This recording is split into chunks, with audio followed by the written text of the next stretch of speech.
It is a brand new embarrassment to the once revered Department of Justice.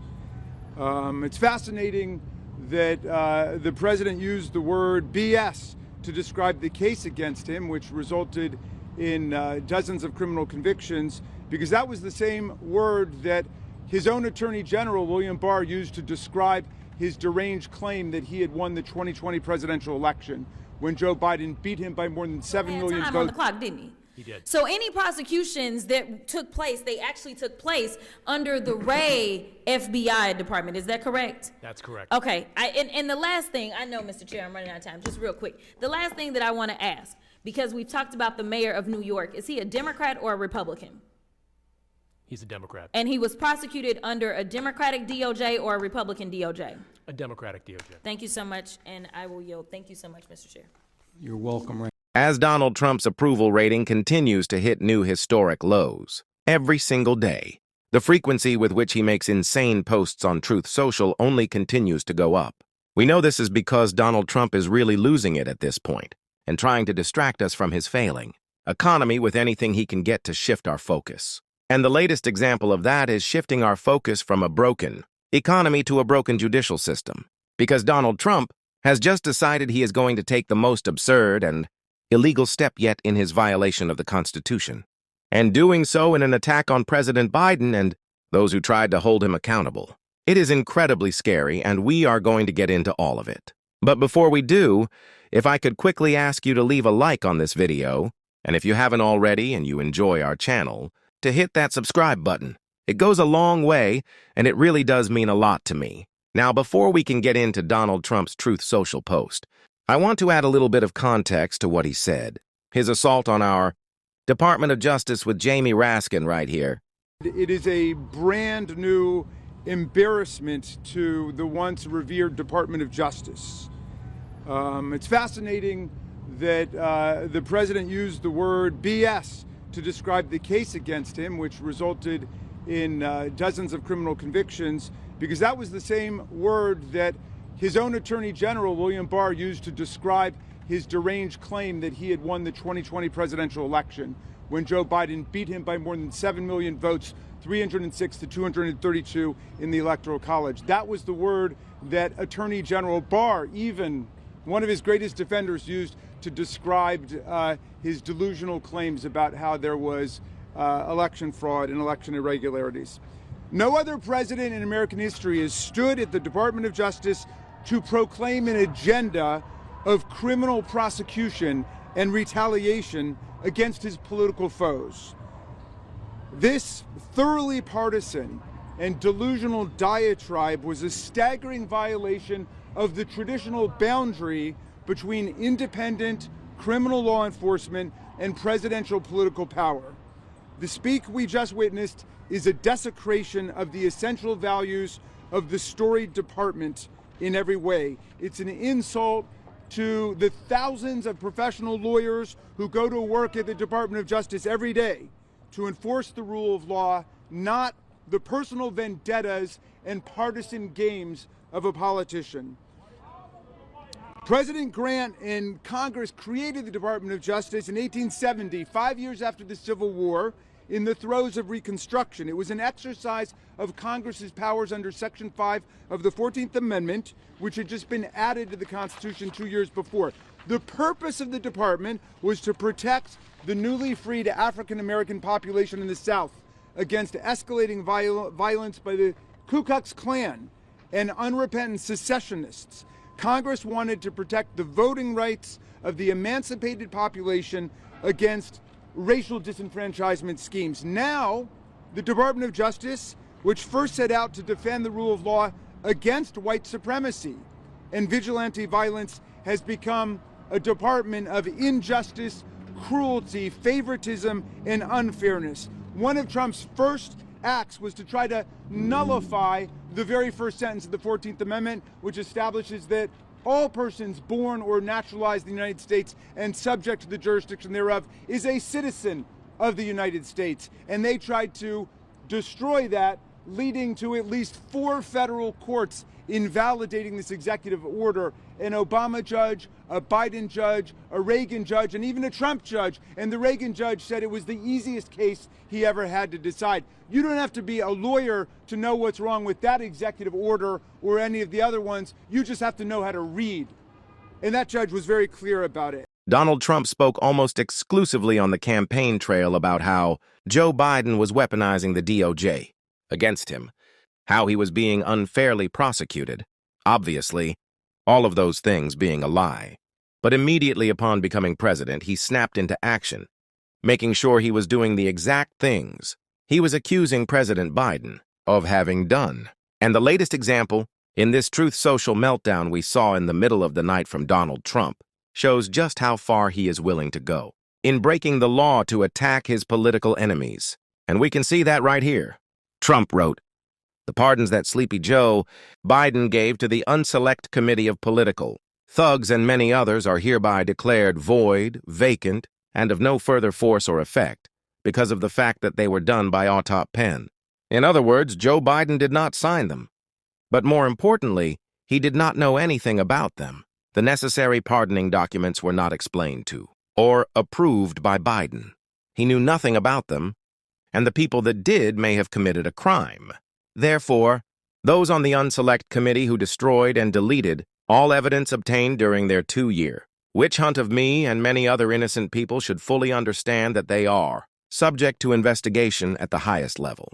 The fact is, they were probably responsible for the documents that were signed on their behalf without the knowledge or consent of the worst president in the history of our country, crooked Joe Biden. That is Donald Trump, the President of the United States, announcing he is overriding pardons and, in the same post, that he will also be pursuing what? Criminal investigations of Liz Cheney, Adam Kinzinger, and seemingly Joe Biden? Tell me that was not a threat of him going after the former president. The very thing that Donald Trump said Joe Biden was doing to him. He is saying that Joe Biden broke the law by allowing these documents to be destroyed, that Joe Biden broke the law allegedly by not signing pardons that he signed, and that he communicated the importance of. It is just absolute absurdity, weaponizing the justice system in a way that we have never seen. And as I've talked about since Friday, when Donald Trump went to his DOJ, and I say that very specifically, his DOJ because when he was in the building, Pam Bondi broke with historical precedent for an AG, saying, "We do whatever Donald Trump wants." It is Donald Trump's Department of Justice, the same accusation he made against Joe Biden. That, of course, was never true, but is of Donald Trump. It is terrifying. Especially what this means for any other action, taken to hold accountable those who attacked our Capitol on January 6th. What does that mean for those individuals? Will January 6th rioters walk free? It's terrifying. And Jasmine Crockett made this oh-so-important point, really. It seems like a prediction at this point, right here. It's interesting that we're not having a conversation around January 6th, and we're talking about school boards, and we're talking about people that never ended up being arrested. We're talking about the process seemingly working because there were people that felt like there should be an investigation, but ultimately they did not feel like there was anything that warranted going forward. But I can tell you for sure that we as Americans watched in despair because we did not know what was going to happen on January 6th. And as a result, over 1,000 people were arrested and or convicted.